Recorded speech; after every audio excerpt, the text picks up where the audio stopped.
Good morning. I'm Susan Pertnoy, here with Barbara Kay. Welcome to Mosaic, Jewish Federation of Palm Beach County's weekly news magazine show. We're now in our 40th season. Mosaic explores Jewish issues here in the Palm Beaches and around the world. Anti-Semitism is on the rise, and terror continues to threaten Jews in the Middle East, Europe, and even here at home. Today we're talking about the biggest threats to Jews around the world with an expert panel from the Washington Institute for Near East Policy. We'll be right back with Mosaic after this brief commercial break.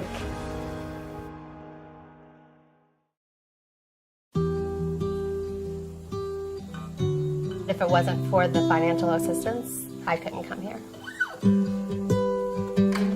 Every little bit helps. She says, I get stronger every day. When you have a child and you want the absolute best for them, it's twice as important to make the community strong.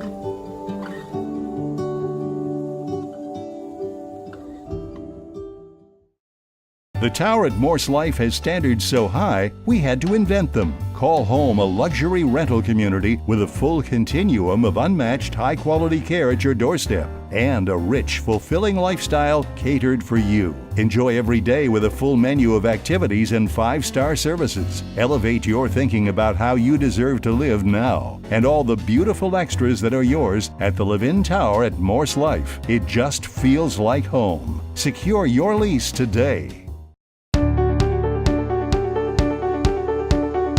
Take part in an innovative, thought-provoking book and author series. Jewish Federation's Conversations with Jewish Women Writers offers a unique opportunity to experience an intimate discussion with authors of new books. Learn more and register at jewishpalmbeach.org/conversations.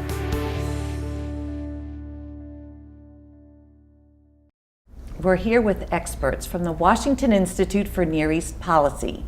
Joining us are Ambassador Dennis Ross, a distinguished fellow at the Washington Institute, served in 4 presidential administrations and worked closely with 3 presidents, both Republican and Democratic.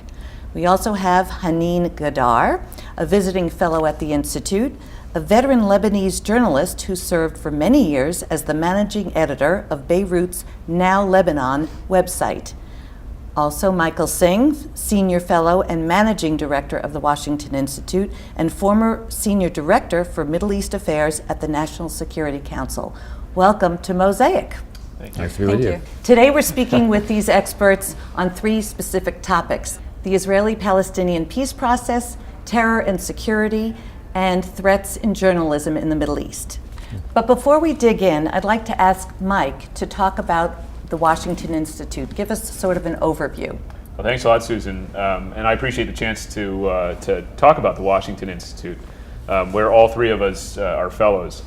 The Washington Institute is a nonprofit organization, a research institute, which exists to provide advice and analysis to American policymakers as they struggle to come up with American policies in the Middle East, as they struggle to understand the region, as they struggle to understand what their options are in confronting problems like terrorism or Iran's nuclear program or the Israeli-Palestinian conflict, and then also help them to understand what the consequences of those decisions might be, what other states outside the region like Russia or China are doing, what states within the region like Saudi Arabia or Turkey might do in response to conflicts which have broken out. Our goal in doing this is basically to help them advance the interests of the United States, interests that we often share with our allies in the region, like Israel, like Jordan, like Egypt, and other longtime partners we've had there. And the reason that we do this is that as a policymaker, I experienced this, Dennis experienced this during his time in government. You have a plethora of information, intelligence reports, analysis, articles from the New York Times and places like this, but you have very few people offering you good ideas for what to do about those problems. And so that's what we strive to do. We strive to give good ideas to policymakers. Sounds very interesting, and it's a wonderful, incredible organization. Thank you. Dennis, you've served in 4 White House administrations, including Bush 41. Please accept our condolences on his passing. Thank you. Would you share a few reflections about your time in President Bush's administration? You know, when I think about President Bush, I'm sort of struck by who he was as a person as much as what he was as a leader. I certainly saw him in a number of different incarnations. I saw him as a politician, I saw him as a statesman, I saw him as a leader. In all those different roles that he played, one thing that was consistent was that he was always focused on what was good for the United States, number one. Number two, he never treated his political opponents as if they were enemies. He looked at them and maintained relationships with them. I was always struck by the fact when I worked in one of his campaigns as a foreign policy advisor, I was always struck by when he was being attacked, his reaction was to never take it personally, which is clearly not the norm, but that's who he was. And on policy issues, you know, he was very good at delegating. He was someone who, at the same time, felt a connection with other leaders. You know, we had a nickname for him during the time of the run-up to the first Gulf War.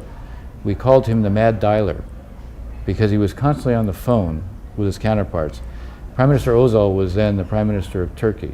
In the 6 months leading up to when the war began, after the invasion by Iraq of Kuwait, he called the Prime Minister of Turkey 53 times. So personal diplomacy was also something that was very important. When it came to negotiating, he would let his Secretary of State do it.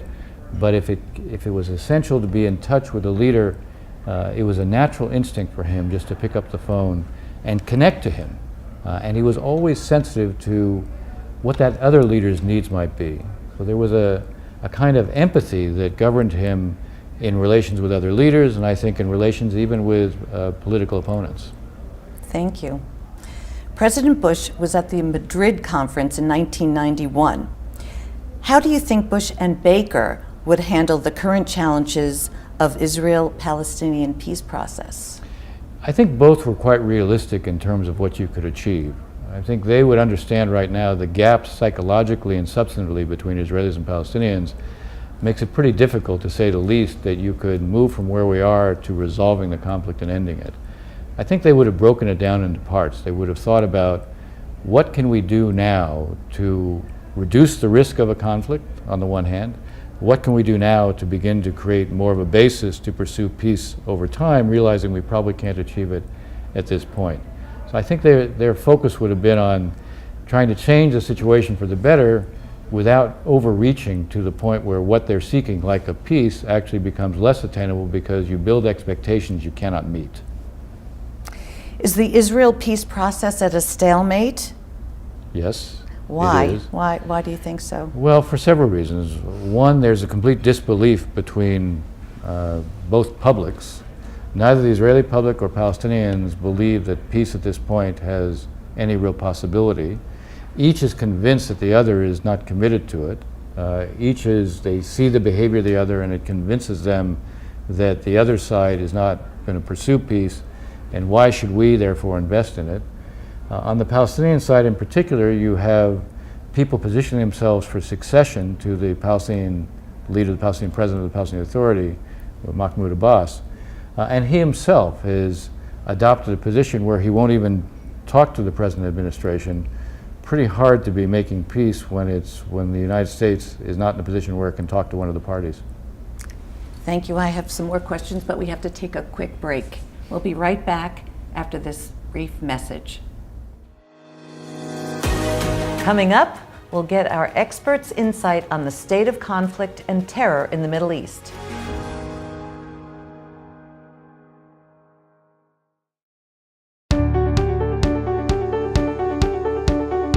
Take part in an innovative, thought-provoking book and author series. Jewish Federation's Conversations with Jewish Women Writers offers a unique opportunity to experience an intimate discussion with authors of new books. Learn more and register at jewishpalmbeach.org/conversations.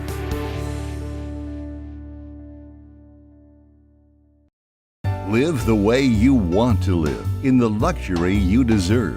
At Morse Life's Tradition, choose a floor plan that suits your lifestyle. and make it your own. Impeccable service and the gold standard in specialized signature healthcare. Live healthy. Live happy. At Tradition is where the living is easy, every day and in every way. Your home. Morse Life. Tradition.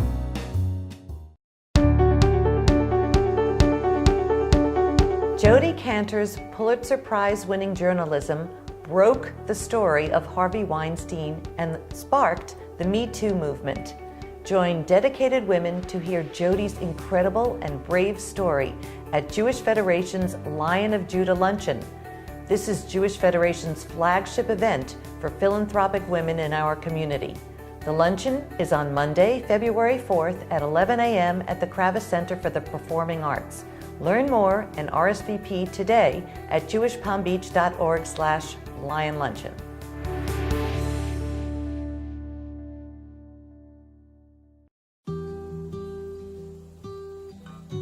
If it wasn't for the financial assistance, I couldn't come here. Every little bit helps. She says, I get stronger every day. When you have a child and you want the absolute best for them, it's twice as important to make the community strong.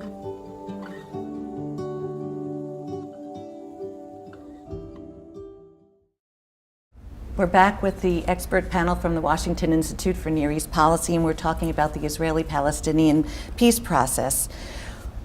What needs to happen for that to change? Well, I think one thing that has to happen is we have to begin to focus more on what I call peace building. What I mean by peace building is you have to start from the ground up. One mistake that's been made over the years, and I would say I was as responsible for this as well, is that we focused too much on how we're going to try to negotiate an end game when we weren't necessarily close to negotiate an end game. And the realities on the ground, the day-to-day realities, were quite different from what the aims of this negotiating process were about. So if you want to lend greater credibility to the negotiations, people on both sides have to see that something's changing on the ground. I would focus more on the peace building, more on cooperative projects between Israelis and Palestinians to make that a model to show that it actually works. I would focus on trying to address some of the real problems that exist both in Gaza and the West Bank as it relates to issues like water and sewage treatment and energy. I would focus more on trying to get the Palestinians to acknowledge that they also have to convince the Israelis that when you go ahead and you provide increasing monies to the families of those who have been responsible for killing Israelis or trying to kill Israelis, the message you send is that you're offering pay for slay.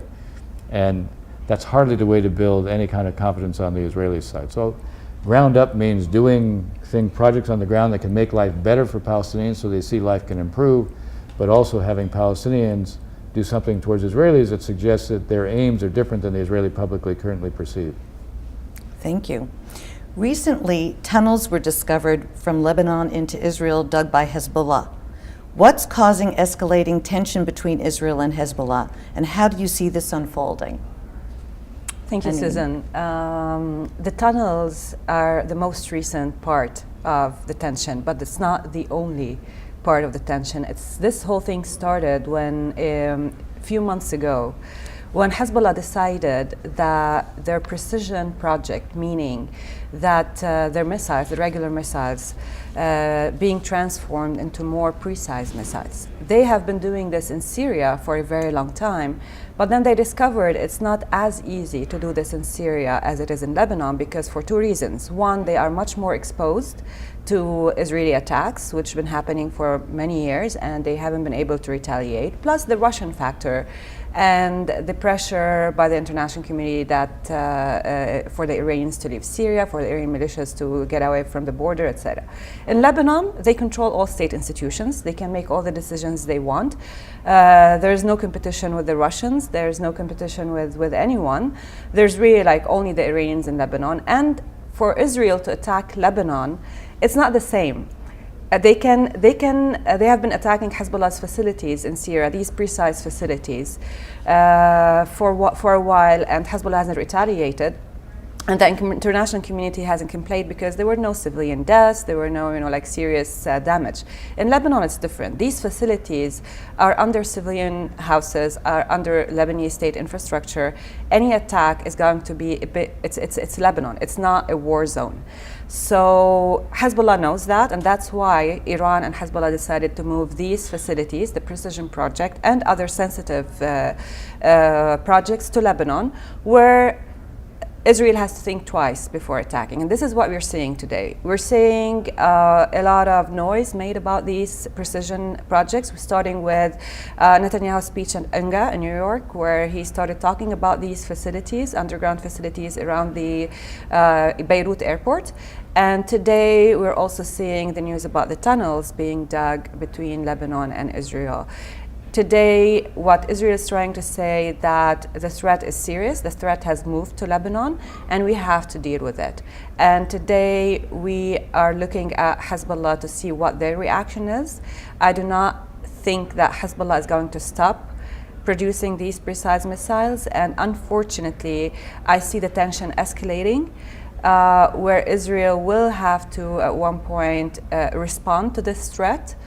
And this response could be a small targeted attacks like they do in Syria, or it might develop into a full-fledged war depending on how Iran and Hezbollah decide to retaliate. So this is a very serious tension that is not, hopefully it will end well, but I'm not very positive. Yes, to your point, with so many enemies intensifying, you have Gaza, now you have what's going on in Lebanon. What will it take for these threats to calm down? What do you think? Well, at the end of the day, it's Iran behind a lot of these threats. So Iran needs to feel a serious danger. Sanctions is working a little bit here and there, but I think sanctions are good tools, but they're not a strategy. And I think more need to be done in order to pressure Iran, maybe through Europe, maybe through other means. But Iran needs to realize that this is not a threat that will be let. They're not going to get away with it. They'll pay a high price. And there's a flip side to that as well. I agree with Hanin that you see Iran exploiting these situations for its own purposes, where there is instability, like in Syria, where there are weak institutions, like in Lebanon. And countering Iran will also require that we support alternatives to Iran in these places, that we support legitimate governments that ably represent the interests of their people, that can be partners to the United States. And this is, I think, one thing which has diminished in American policy and needs to be reinvigorated. This idea of supporting a sort of functioning Lebanese state, those who want to oppose the efforts of Iran to hijack the institutions of the state. This is one of the reasons why the United States has long tried to support the Palestinian Authority despite the difficulties in doing that, because if the alternative, like in Gaza, is Hamas, which forms partnerships with states like Iran, that's even worse for American and Israeli security. And this is true across the Middle East. And one of the reasons we support partners in this region, even though they're often imperfect partners, very imperfect sometimes, is that we believe that strong, resilient governments which are responsive to their people close off opportunities for spoilers like Iran, like Russia, and like ISIS, for example. Thank you for your answer. And we have to take one final break, and we'll be right back. Thank you. Coming up, our expert panel gives us an insider's look into how threats to journalism are reshaping relationships in the Middle East.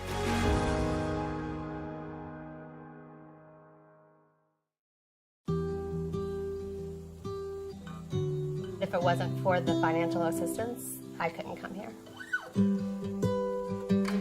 Every little bit helps. She says, I get stronger every day.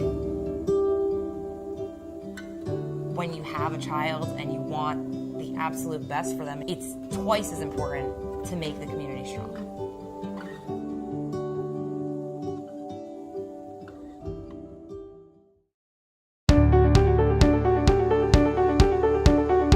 Take part in an innovative, thought-provoking book and author series, Jewish Federation's Conversations with Jewish Women Writers, offers a unique opportunity to experience an intimate discussion with authors of new books. Learn more and register at jewishpalmbeach.org/conversations.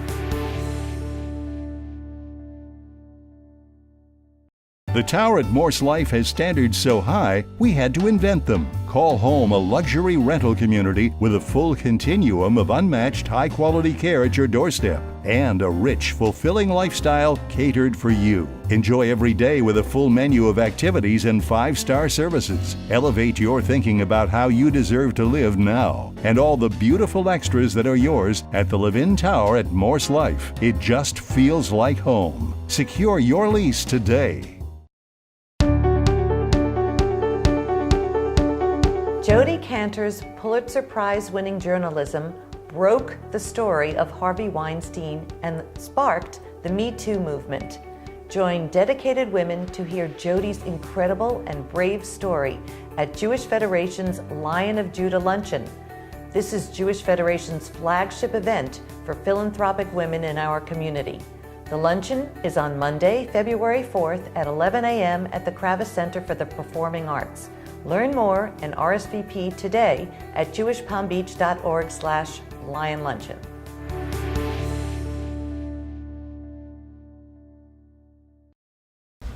We're back with our panel from the Washington Institute for Near East Policy.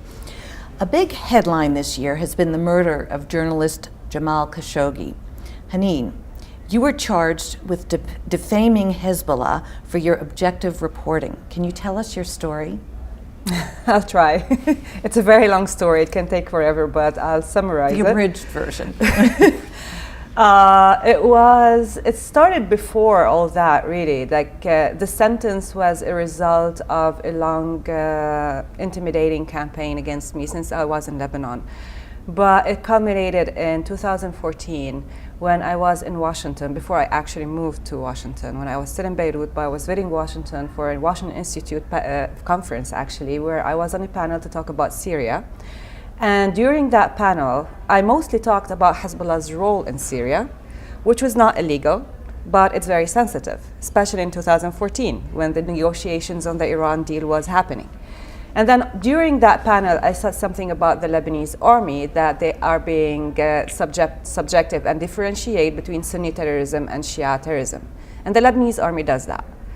And I'm saying it again, and it's the truth. And Hezbollah started a campaign in 2014 against me.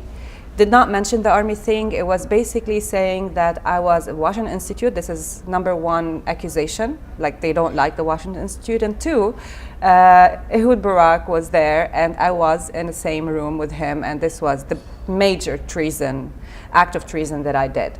This campaign lasted for a few weeks. There was a counter campaign that helped me go back to Lebanon. Lebanon back then was more balanced than today. The government was not Hezbollah's government like today. The media was not shaped only by Iran's media like today. So going back to Lebanon was risky, but it was possible.